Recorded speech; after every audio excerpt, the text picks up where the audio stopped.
Good morning, everyone, and thank you for joining us. My name is Stacey Varghese, and I'm the Director of Leadership Annual Giving and Engagement at St. John's University. Today, we have Christine Salbudis, who will speak on understanding company culture. Some housekeeping rules before we begin. If you have a question, please submit it on the bottom right in the Q&A section to panelists and host, and they will be answered at the end of the presentation. Also, a recording of this webinar will be available to you on the Alumni Professional Development page on the university site. Now, I'm excited to introduce our speaker. Chris Salbudis, founder of Philo for Thought, INC, a premier mentoring group, is now present. Chris is a CPD certified life coach with specialties in work-life balance, career, relationship building strategies, and mindfulness. She holds the rank of adjunct assistant professor at 2 universities in New York, including St. John's University, where she has taught a variety of courses in philosophy, literature, composition, and environmental. Welcome, Chris. I will hand the webinar controls over to you now. Thanks, Stacey. Hi, everyone. I'm Chris Salbudis, and today we're going to chat a little bit about the importance of understanding company culture. This webinar will be helpful to those who are currently looking to strengthen their place within an organization or to identify whether an organization is a good fit for them before applying for a place there. While our focus today will be on professional groups, it can also apply to those who are looking to join social groups as well. I'd like to start with a word from a great inspiration to me, Socrates.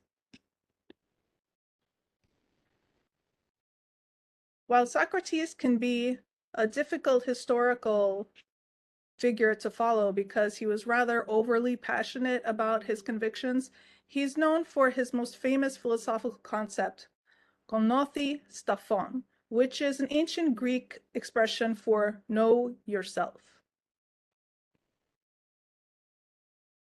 Before we talk about joining a new community, it's important to take a long and honest look at yourself to determine the types of organizations that are good for you. I say this because oftentimes a person feels a sense of desperation about applying for a job or joining a new group, and they bring themselves to places that aren't a good match for them. A business is both an economic and human entity, which means that building a solid, sustainable foundation for a company, particularly in today's competitive global market, requires an engaging and didactic company culture. If you apply to join for a group or company that challenges you and will push you to hone and improve your skills, find a complementary resource, etc., then that's great. However, if the thing you're thinking of joining has an opposing philosophy that goes against the core values that you embrace, then it's not a good match for you. Authenticity is a key factor to successful integration into a company's culture. No employer or teammate enjoys working with a fake sort of person, a poser, or someone who is constantly nervous about fitting in because it's a drain on team productivity. While it's okay to feel a little nervous in the face of a team challenge, it's not healthy for you to work in a place where you feel that the main challenge is maintaining a fake persona on a regular basis. Stacey, I think we're going to the slide that says, what is company culture? That's the next one after this one. Thank you. So what is company culture? It basically refers to shared values, goals, attitudes, and practices of the members of an organization. In part, it's about the founding values of the company, the mission and goals of the company, the reason it exists, etc. The company's core. So what is core? It's also a reflection of the individuals who are hired to build, support, and propagate the mission. In uniting towards the common goal, employees and managers cultivate a community of traditions, strategies, and so on based on the individual skills and specialized functions of the individual. Okay, so C in core represents culture, character, confidence, courage, creativity, okay? Culture is what reinforces the underlying strategies of every organization, department, division, subgroup, and individual in 2 ways, from the top down as well as from the bottom up, which we'll discuss in a moment. If strategy is poorly conceived or orchestrated, then a company risks losing its advantageous resources and positioning in the marketplace. An organization's process for crafting its own culture differs from place to place and team to team. The O in core represents optimism, openness, originality, and organization. The R in core represents repetition, resilience, resolve, and resourcefulness. And the E in core represents education, encouragement, engagement, and environment. Honestly, there's no sense in applying for a job if it's not well suited for you. A professional community is like a second family, just like St. John's University is my second family. It's important to know in advance whether you'll be happy, fulfilled, and appreciated in a place. Because it will require a majority of your time, energy, and resources, it's important to get a sense of the mission and value of the establishment, the managerial infrastructure, and the team or office dynamics, and so on. You'll be spending a lot of time with people here, which is a significant personal and professional investment. You'll be expected to share the skills and resources that make you valuable to the group, division, department, and organization that you're looking to join. These creative, technical, and administrative abilities are what make you an asset to the company. However, you must also remember that it's a two-way street and that the company must also be an asset to you. You'll be dedicating a lot of time to meeting projected deadlines and goals, so it's essential that you believe in the activities that you're performing and in the people that you're working with. You'll be identified as a member of the company, which becomes a part of your personal and professional identity. This is perhaps the most important one because when you lend your name to an organization, you're linking yourself to their mission. People will count on you as a representation of the company's values and qualities.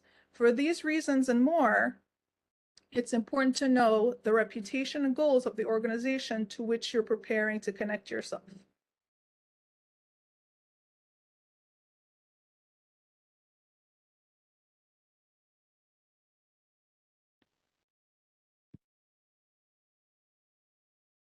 So now let's chat a bit more about understanding company mission, values, and goals.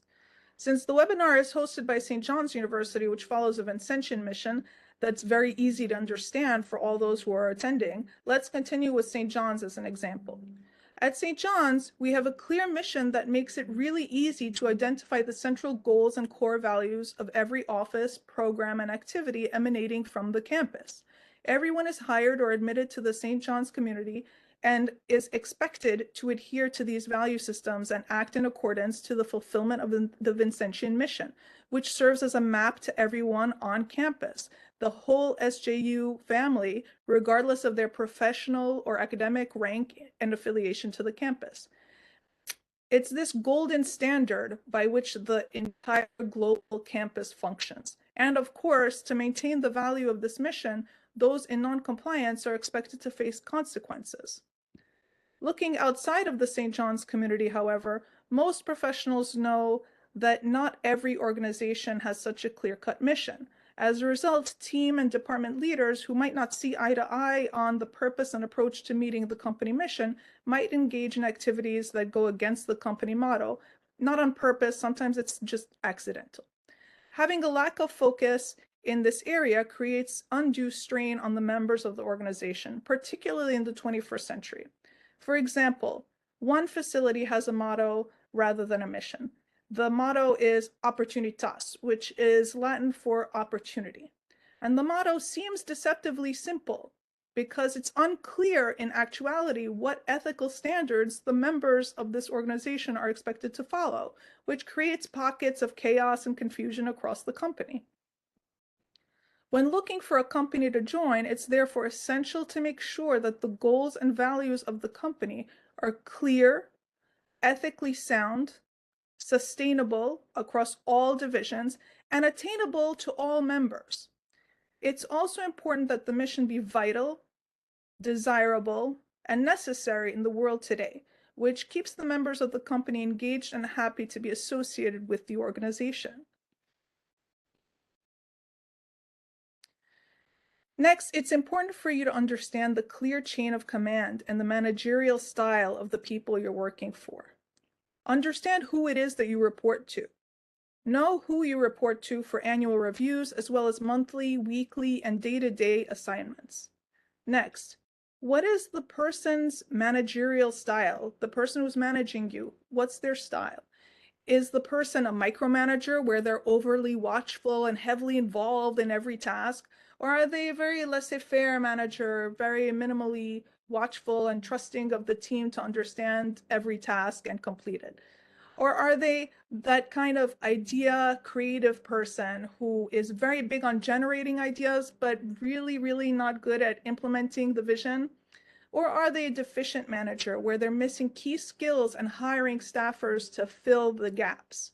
Or are they a flighty manager where they're never really in one place at one time, but demanding perfection in everything without completing their explanations or outlining expectations or anything specific?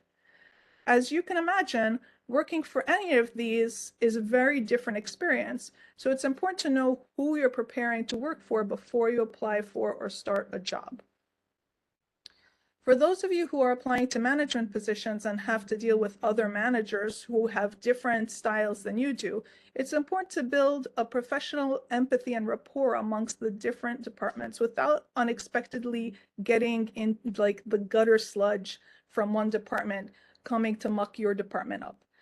Creating a cultural tradition with new peers at this level can take a bit of work, but see if there's a monthly or weekly launch or an activity that the managers partake in so that you can start to understand your peers and interact with them on a social level and then build your way up to a real rapport at the professional level.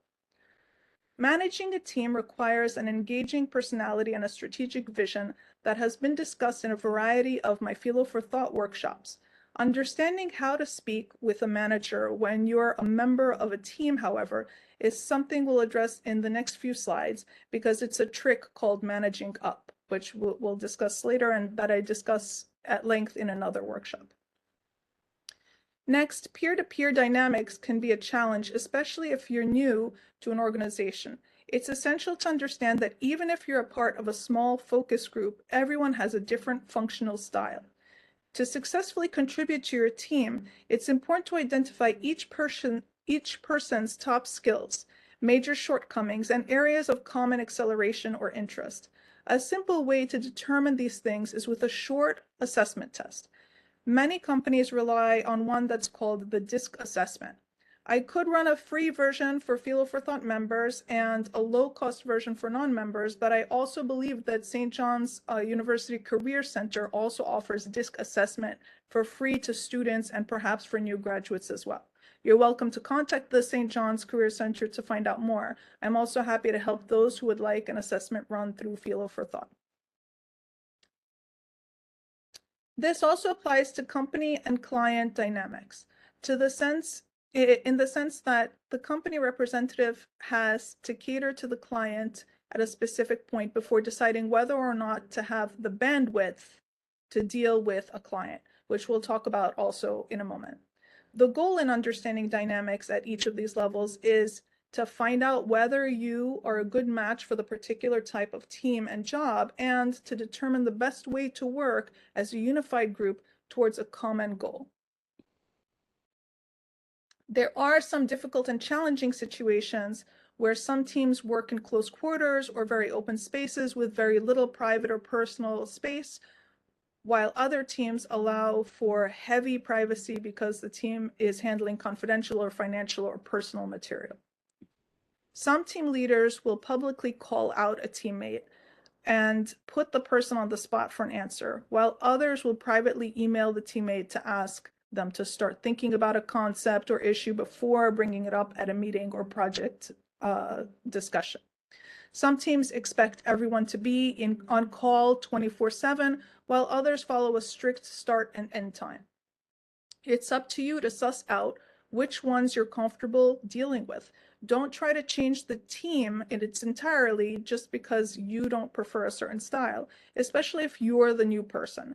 Rather, learn to see what each person's positive and negative traits are so that you can maximize on team potential and work around the things that you don't really find compatible with your own style until you're able to develop a nice medium between the converging styles. The silver lining mentality and positive engagement are key to success here. Take the time to make an affirming comment. Compliment your coworker on his or her strength. If there's a task you know that they do better than you do, mention it frankly that you're planning to complete the task this way, but you want to check in with them to see if perhaps they have a better strategy or approach. That's one of the nicest things that you can do to try and start building a team community. Always thank the person and offer to return the favor if they need help with something that you excel in. Stay positive and productive at all times. As we said earlier, it's helpful to understand the range of people you're working with, but it's just as essential to know the precise range of your own skills, your bandwidth, your personality and values and goals. Be honest with yourself when you're considering this. For example, I have a very dear friend and colleague who's an amazing creative person, but only works from home due to an anxiety issue. The person knows this about himself and so only applies for certain types of jobs with specific types of benefits that allow him to tend to his work and family very fully, and then also separately to address his anxiety issues properly. In other words, he is able to unlock his professional and personal productive potential because he's honest with himself about his limitations and his strengths. I have another friend, meanwhile, whose strength is being front and center, the ambassador or MC or spokesperson for any task. But he isn't great at smaller tasks like bookkeeping and team building and the behind the scenes stuff. So typically, his teammates put him in a position where he's the spokesperson while other members of the team handle managerial tasks and behind the scenes issues. And the team works really great. Most of us fall somewhere in between these two examples, but the point is to know your own range.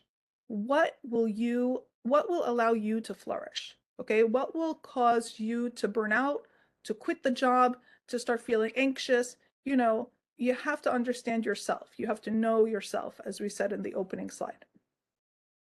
We all have transferable skills that we bring to a job, but we don't always know how we are expected to apply them to a new position. And that's in part because we don't fully comprehend our own value. Sometimes you have to make a few internal changes in the team and set up a learning curve, a personal one to hone your own skills and a professional one for the team. These can be fun team projects, retreats, or structured webinars, meetings, etc. Other times, it's important to draw the line and declare that you're unable to provide services past a specific point. In these instances, be firm, but be kind. Don't fall into the square peg trap, which, if you don't know what a square peg is, there used to be an example where we had, as kids, these boards that had different shapes, and one would be a circle, but the peg that was remaining was a square, okay? So don't fall into the square peg trap, which is a situation where you have convinced yourself that even though you know that you're not a good fit for the position that you're applying for or that you accept in any way, you take it anyway, and you end up getting stuck and unhappy. Oftentimes, a person will apply for a job out of desperation and make themselves infinitely flexible just because they need the money or they need the status or they need to pay off a college loan. And I get that. While this may help solve a financial issue in the present, trying to shove a square peg into a round slot does not tend to work in the long run. Be honest with yourself about the range and flexibility you're willing to explore to get and keep your job.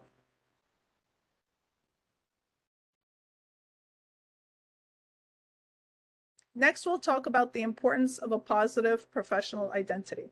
Stacy, I think we've lagged behind with the slideshow. Thank you. I had the benefit of having a lot of different mentors over the past 30 years, and I'll share the best practices, the best piece of information from my favorite and then my one worst mentor, okay? One of the favorite expressions is to be present by Dr. Thomas O'Sullivan. Another one is not to let fear or stereotypes stop you, which is from Dr. Arthur Ginelli, former director of the St. John's Honors Program and chairperson of the philosophy department for as long as I can remember back when I was a student. Another piece of advice is from another St. John's professor, Dr. Zoe Protarpoulou, which is, if you try to do and know everything at once, you will end up doing and learning nothing, which I follow this one to this day. And then the bit of advice from my worst mentor is that appearance is everything. And this is what we're going to talk about more in this slide, because you can't be obsessed with appearance. However, a lot of people judge you based on aspects of your appearance. So we'll talk about this for a moment. The combination of mentors that I've had led to my silver lining philosophy, which centers around every action contributing to the construction of a robust and productive positive professional identity as an individual, a member of a team, and a community leader. No matter where I go and what campus I'm on, it's the positive professional identity and my own reputation as an authentic person that carries through from place to place. So there are 5 important points we're going to talk about on this slide. The first one is this concept of body language and appearance, the direct way that you present yourself to others. It's the topic of another webinar that I have, but in general, when you have an open body language and appearance, you are approachable to other people. Whereas if you have a closed off body language, or you look like you're always stressed, people pick up on that and they stop coming to you for things, they stop approaching you for things, or worse, they'll take advantage of your stress and try to maximize on it by giving you too much until you feel burnt out and overstressed.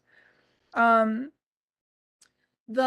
concept of approachability and presence is one of a humble confidence that you come in. And I'm going to go on a small tangent this one, because I have to say, I love 2 things about my students. I love the students who are quiet and know a lot and come to the classroom and say 1 or 2 focused things. But I also love the confident students who come in, and even if they didn't do all the work, they come in confident. They look like they're ready, and they're just really winging it very well sometimes, and sometimes not so well. We won't talk about that. But the idea of being approachable, of being present in the moment when the action is taking place, and being confident but not cocky is essential here, okay? Next, we're going to talk about substance, because if you have nothing to say, you have to be silent. You can't just make noise. I had a favorite teacher who loved to say, empty barrels make the most noise, whenever we talked during class time. And we see this type of person all the time, the person who has all the flair but has no skill, the person who's really loud but has nothing important to say. Don't ever be that person. You want to be the person who has something to say and knows when to speak, then when to be silent. In some industries, it's also called strategic communication, which connects with the next point about using lingo that's common to specific industry or organization. While most times we come into a company with professional lingo about databases and protocols that are common within an industry, company or community lingo can also be a very particular in specific organizations. Check out the key abbreviations or anecdotes and slang that are used in a company. This is usually something that's developed over time, not really learned overnight. Okay, so that's an important thing to note. Don't get anxious and worked up about not knowing all the lingo. You're going to develop it over time, and that's when you know you're joining the family, you're part of the family. This is more for people who have now been accepted into the group or have experience with similar groups. For example, at Philo for Thought, our team uses the expression HYP as a keyword to advertise academic programs and activities designed for Hellenic young professionals, HYP. While we initially had to use the full term back in 2009 when we started, now all of our affiliates jointly use the abbreviation HYP on all our advertising and social media posts and hashtags, because people are familiar now with this term HYP. Next, one of my favorite American authors, Robert Frost, once wrote, Good fences make good neighbors. But as my students will tell you, I'm more of an Aristotelian thinker. So for me, it's more about the combination of authenticity and substance, strategy, and empathy, or in short, the very simple ethos, logos, pathos of Aristotle. Maintaining a positive professional identity is just a matter of creating good habits in work and in life, which is also an Aristotelian concept. Next, it's great to walk into a room feeling confident because you know your personal and professional value and understand what an asset you will be to the group or company that you're looking to join. I've worked for a lot of different places since I was a new graduate, and some recruited me heavily while others I approached or was selected for a position, either faculty or administrative. A few of the experiences were unexpectedly less than stellar, but I stuck with them to gain experience since I was brand new to the workforce. Some places had very lax management and a gaggle of controlling secretaries, while others had top-heavy management and very few workers at my level to execute the daily tasks. Some had managers with outdated strategies, while others had managers who were technologically really advanced, but didn't really engage in team building, recognition, or affirmation. So we had to navigate through different types of jobs here. Finally, as I started making a name for myself as a reputable person in education and philanthropy, I landed 3 amazing posts that I really, really love. All 3 allow me to put my creative, academic, and administrative experience to use. A few are leadership positions, but others are just community outreach in the trenches of daily life amongst marginalized communities, which I also love. All 3 of these jobs are structured in a way that I can set up a comfortable routine that suits me and allows me to work with many amazing people. The initial journey was a little rough due to the cultural mismatches or based on lax core values leading to toxic or dysfunctional work environments. But in the end, I have no regrets because these experiences taught me as a manager or instructor the things that I never want to be, while showing me also the qualities that I do really value and reinforced me on like my abilities on like how to be a good colleague, manager, supervisor, or client as well. So now I'd like to circle back for a moment to point something out. While each community experience I've just described was vastly different from the other, they all hired and retained me for a very long period of time. So what was the common thread? It's that each of them needed the skills that I personally brought to the table. Okay, which brings me to the next 5 points. First, know the value of the skills you're bringing into the company. Next, know the value of the energy that you're bringing into the company. Then, know the value of your degree and your training. Also, your assets are your strongest bargaining chip. Finally, don't go in with a chip on your shoulder. Okay, bargaining chip, yes. Chip on your shoulder, no. No one needs all the attitude. Okay, be a realistic person, but also stay humble. In the end, it's up to you to choose where you will invest your time and resources. I strongly recommend that you research a company before applying to see whether you'll find the company or the group to be a potential mismatch to the point that it's not worth your time to join or apply to the group. Which brings me back to my original motto on being authentic. There is a great book on authenticity by a friend of mine, Sky Cleary, which Stacy and I can add to the chat for those who are interested. Stacy, I have the link that we can post after the slideshow. It's a publication called How to Be Authentic, Simone de Beauvoir and the Quest for Fulfillment by St. Martin's Press from 2022. The book's available on Amazon. It's also available as a podcast for those who prefer a podcast version. Last but not least, my group, Fuel for Thought, will be launching a podcast next month. It's a series called Besmu, which is Greek for tell me. We're going to start off with monthly talks on different empowerment topics. If you have a topic you'd like to hear more about, let us know in the chat, or you can also email me at p4tinfo@gmail.com. For those who are interested, we can also make a short self-evaluation sheet available to you after this event to help you determine whether or not you're a good fit for a particular company. It's also a good tool for those who are undecided majors and looking for some verification of what majors would be suitable for them.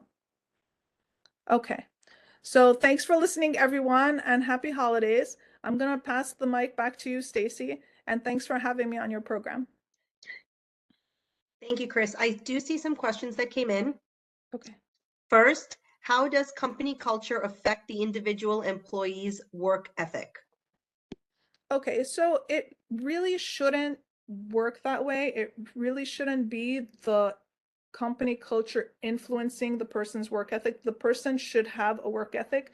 Sometimes, though, with younger students who are taking an internship and don't know like work ethic basics, for example, time management, coming in on time, and this sort of thing, it's a good way to build structure if you're a first-time employee or if you're an intern and you're looking to gain some concept.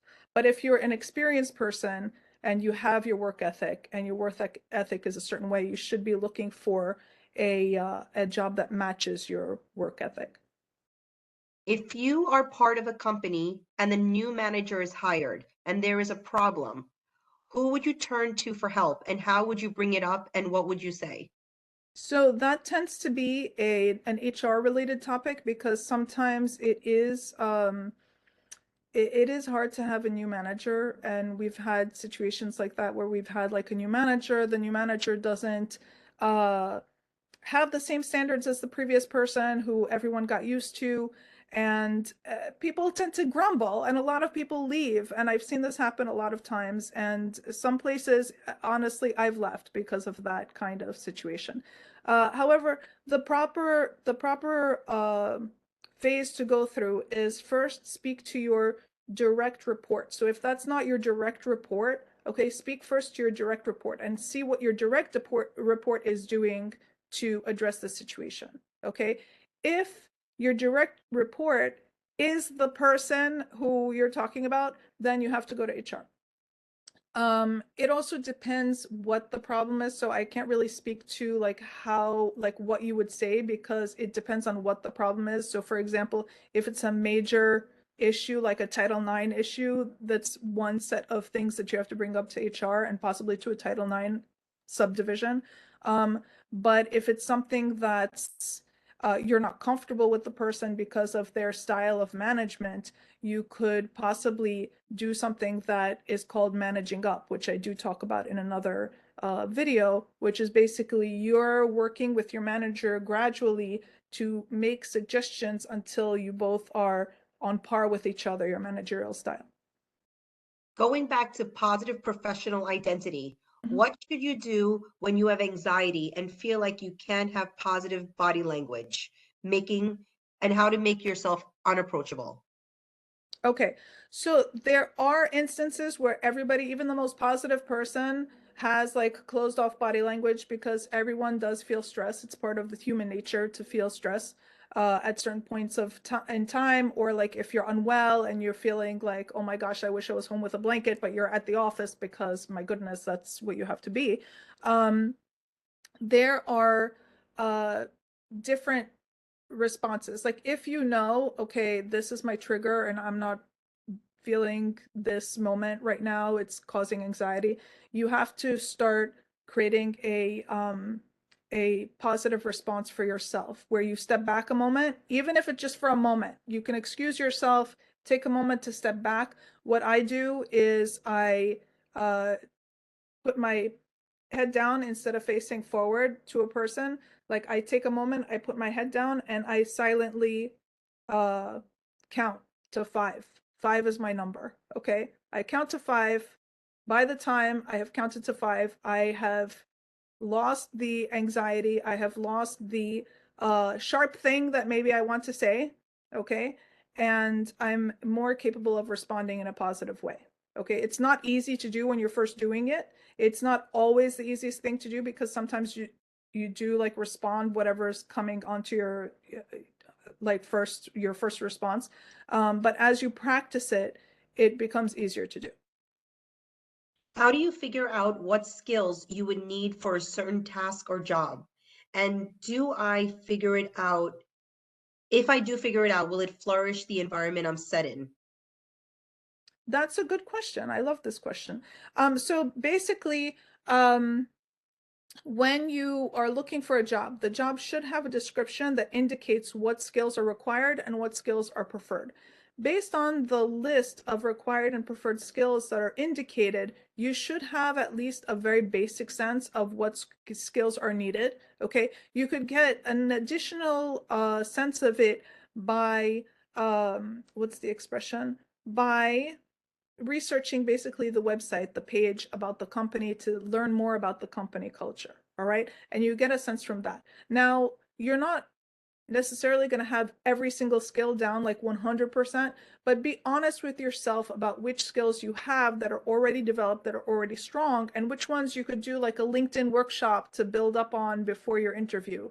That way you can say, well, I'm just starting to learn more about this. However, I'm willing to learn. I'm looking forward to learning more about it when I'm hired. You What see, are some methods used to resolve conflict in a company? that's a very complicated question because you would have to know the specific company. So each company handles things differently. However, in the US, most companies have a human resources person, so the human resources deals with the problems. You report to human resources, and human resources uh, sorts it through their subdivisions, and then you address it with them. If you were to give one piece of advice to someone going into an interview for a job they really want, what would you suggest? So also it depends on the job. However, in general, when you walk in, make sure that you're not wearing something that makes you feel uncomfortable. Make sure that you look sharp, that you're looking your interviewer in the eye, and also that you have a copy of your resume. I know it's the digital age. I know that everybody is digital now, but don't waste your time going like this and searching for something, that may or may not be on your phone, readily available, etc. Okay, have a printed copy with you, give it to the person so they can look at the thing, okay, while they're speaking to you. That way, if they have any questions, they don't say to you the key phrase, well, I'll look over your resume and I'll get back to you, because that usually means that something is off, okay? And it distracts them, and other things are going to distract them during the day. You want to make yourself memorable. You want to be positive. You want to make sure that you have that handshake down, all of those things. Okay. What are ways in which we can act confident while staying humble? Okay. So for example, I have a student this semester who smiles. Even if everything is miserable, he walks into the room, he's smiling. Okay. That right away, even if everything is miserable, even if he didn't do his homework, God help us all, right? But he comes in and he's always smiling. And that already shows that he has a positive identity. He has a positive perspective of himself. Okay. And about 50% of the time, that by itself works. Not in my class, you have to do the work. However, in some cases, it does work. And like a lot of times you walk in and your positive personality, it works.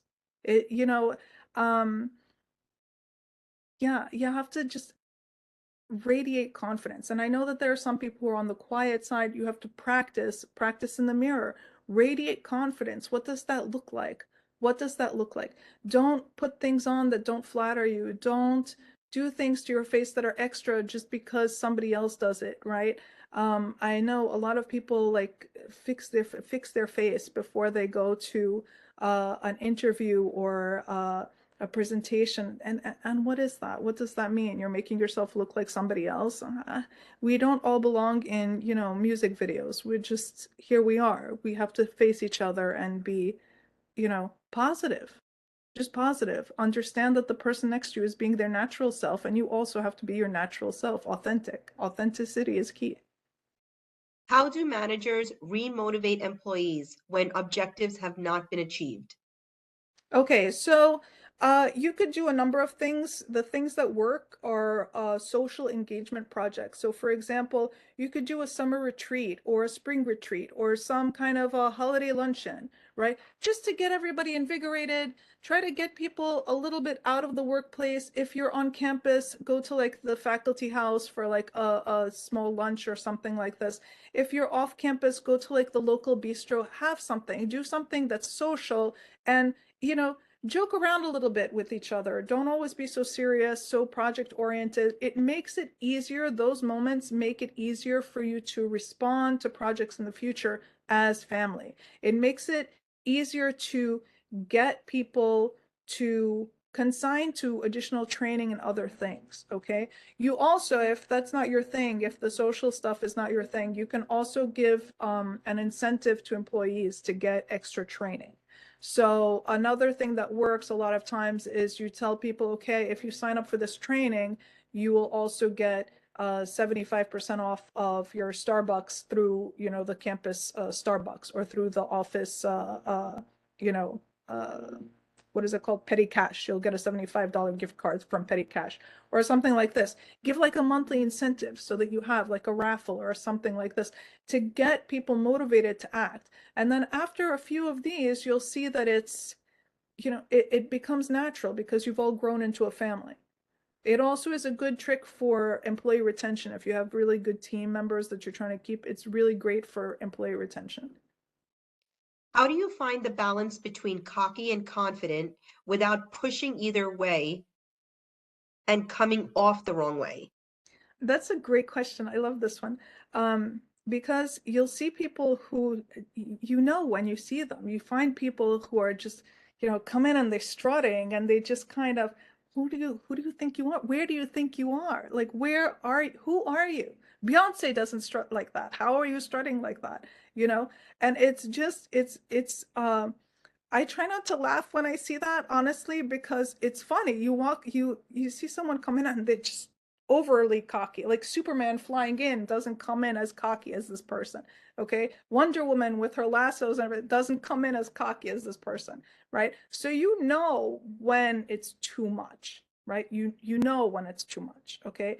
Um, but basic confidence, you sit up, right? Or you stand straight, okay? And when you give a handshake, you don't give like the wet noodle handshake. You give like a nice firm handshake, okay? When you talk, you're not, mumbling like this in the you're talking, you express yourself. You're not too loud, right? You're not the loudest laugh in the room, but you're also not like the person who's like chuckling quietly, right? You have to get that balance. It's not as complicated as you think. You just have to practice it. Is it better to stick with an internship that may not suit you for the experience? If it doesn't suit you, meaning it doesn't follow through with your plan for your next step in your career, then why are you there? It doesn't really make sense to be there because just adding things that are unrelated to your future doesn't really help. How can I work on work ethics while finding a balance between work life and personal life without the feeling of role constraint? I'm not sure what role constraint means there. Role strain. Oh, Sorry. okay. Thank you. So basically finding a balance between your personal life and your professional life comes also with practice. At first, it might look like everything is bleeding into your 24-hour day, right? So it's important to make sure that you set a line, like after this hour, I'm not working. This is beyond my work time. Okay. So you have to be strict with that. Otherwise, you don't have time to really breathe or reboot or do you, right? You are not uh like a robot. You're an organic being, which I tell my students all the time as well.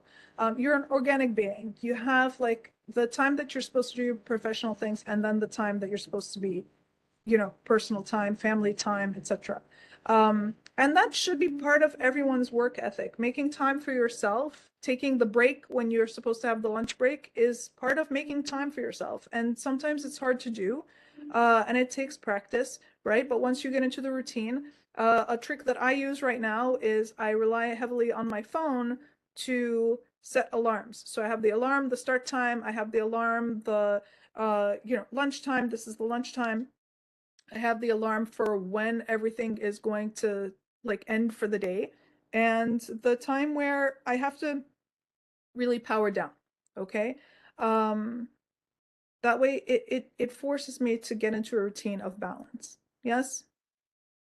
On average, how long would it take you to improve your work skills and to go higher to a higher position such as manager or someone below the manager? So it depends on the skill that we're talking about. If it's a substantial skill, it might require a course, right? Or a special certification. If it's a small skill like time management, that's not a small skill. It's an important one. Okay. However, time management is something that you could do on your own and practice until you've got it down pat. You don't need to go take a course on time management. You can just teach yourself the time management. Um, or if it's something about coding, you could take a small course online without having to like go out to an academy or whatever. But some of the other skills you have to really take maybe a certification course, etc. And I know St. John's offers a lot of certification courses. Another affiliate that I work with is called New Skills Academy, and they offer a lot of great courses that are online with like the kind of Siri automated narration for those who don't like to read, who prefer to hear their lessons. Um, and those are, really good, really reliable, and help you level up to the position that you want. Would you use this method of company culture as a means of training your newly hired interns or employees for your company or a new program? If so, do you believe that it would be more beneficial to the new hires' work ethic development? So yes, I have the St. John's family is my thing. Okay. Everybody who comes into the St. John's family is St. John's family member. Okay. And so that's just how I run the show. As soon as you step into my classroom, you're part of the St. John's family, you're part of my St. John's family. And so, we work together. Okay. Similarly with my nonprofit, Philo for Thought, that's how we roll. We're a family. The whole team works as a family together. All of those who come into our network because they're either mentors or they're advisors or they're company coaches or strategic affiliates, they all work themselves in as Philo for Thought family.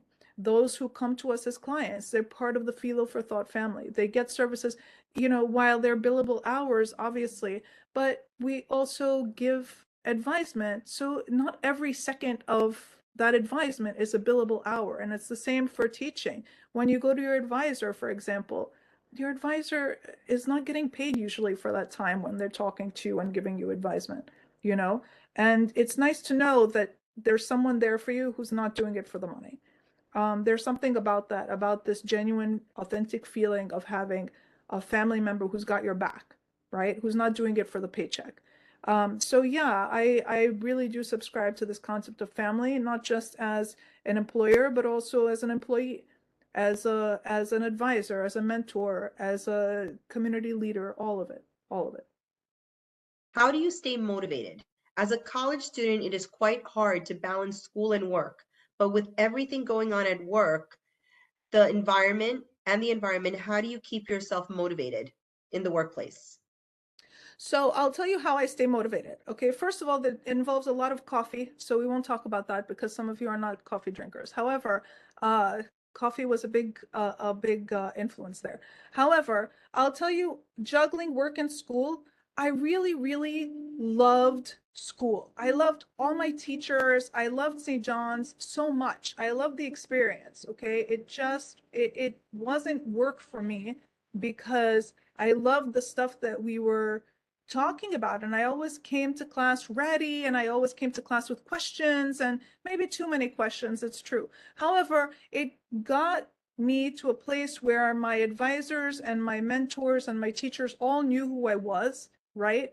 And I knew who they were and I understood the responses and I could anticipate what they needed from me and they knew what to expect from me, right? And that was a set thing. I had a reputation just there at St. John's as a student. Meanwhile, in my work, I picked a job that did complement what I was studying. That way it wasn't really work. It was just like a flow, a natural continuation to the next thing, right? My work was like my future. So I was studying stuff and this was my future. And that's as much as possible how really people should set up the connection between academia and professional life. Now, I understand that there's a lot of work-life balance issues right now, especially post-pandemic, because a lot of people are taking school part-time and working full-time to support themselves, to support their families, etc. So it is a challenge, right?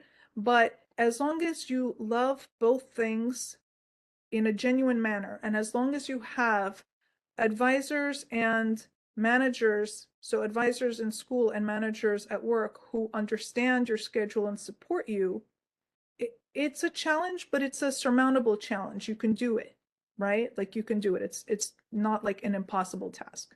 Okay? Do you have one piece of advice for someone going through a change in job position or promotion? And what would it be? It depends what the position is. It depends what the promotion is. If it's a promotion within the same thing and you're not going to a different company or a different department, it's really just stay positive. You might get some competition once you level up, okay? So just stay positive, let things flow off your back like water, and don't get yourself down. Don't be your own obstacle. Okay, that's the best piece of advice I can give to anyone. Don't become your own obstacle. All right, you can do it. Whatever you have set your mind to, you can do it. Otherwise it wouldn't come. There wouldn't be an idea in your mind. Okay, if you envision it, you can do it. All right, and I firmly believe this one. If you're going from a non-managerial position to a managerial position, you do have to work a little bit to gain the respect of your peers because they didn't see you before as a manager. And so that does take a little bit of time. But as we said earlier in response to a different question, try to do the social activities, get them together, and through that laughter and that camaraderie, you'll gain their respect. They'll understand you, they'll trust you, and those are the things that build confidence for a manager. Do you have any advice for someone who is less confident to put themselves out there in an interview or in the workforce? Yes, you have to practice and I say meditate. When I say meditate, I don't mean like join a cult or anything, but take time before your interview, about 5-10 minutes, to just breathe and calm down. Breathe and calm down, because being anxious when you go into an interview is not going to help you at all. Okay, going like this and being like very uptight and being overly, over postured, over compensating for a slouch and stuff, that's not going to get you any brownie points with your prospective supervisor or colleague. All right, so breathe, relax, know yourself, understand, and try not to talk about the opposite of what they're asking you. Listen to the questions that they're asking you. Usually it's simple, okay? What they're asking you is a simple thing. So don't answer like the opposite because you have something in your mind, okay? Don't just stick to what you have in your mind that you want to tell them. Listen to what they're telling you so that you can give a nice, confident, related answer, okay? We are slightly over time, but I want to get to these two questions before.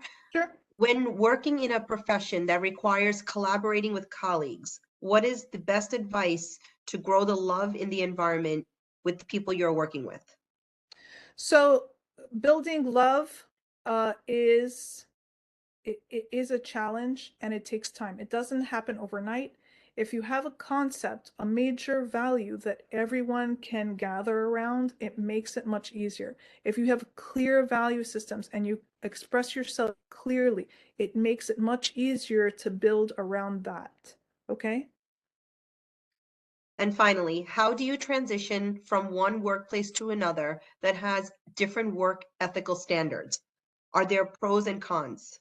So usually, uh, the transition is manageable because you're transitioning from one work ethic that you were not great with to something that you really are great with and are passionate about. That's something that you really understand. So in those instances, there isn't really like a negative to it. It's very positive. It's life affirming.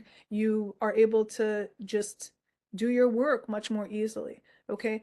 If you're going from a workplace where you really did appreciate the work ethic and the system there and everything, and you're going into something where you're surprised by a poor work ethic, like a setup that has a poor work ethic, you can build up. So remember when we were talking earlier about managing up, you can learn to manage up.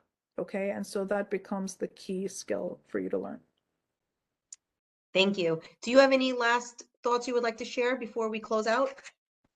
I think really, guys, just stay positive. Don't make poor choices, okay? Be honest with yourself, okay? And stay positive about yourself, okay? Like understand what your own value is. A lot of people don't. A lot of people don't know their own value. Make a list for yourself, okay? Map it out for yourself. These are the things that I am fabulous at, okay? Be honest, be kind to yourself, okay? And also be honest with yourself about the things that you're not good at, okay? Um, and see, the things that you're not good at sometimes are just things that you can take a workshop and improve. It's not always a very complicated thing, okay? Thank you. Well, thank you everyone for joining us today, and a special thank you to Chris for such an informative presentation. For Chris's complete bio, please go to www.stjohns.edu/APD series. In the meantime, have a great rest of your day. Thanks, Chris. Thanks, Stacy.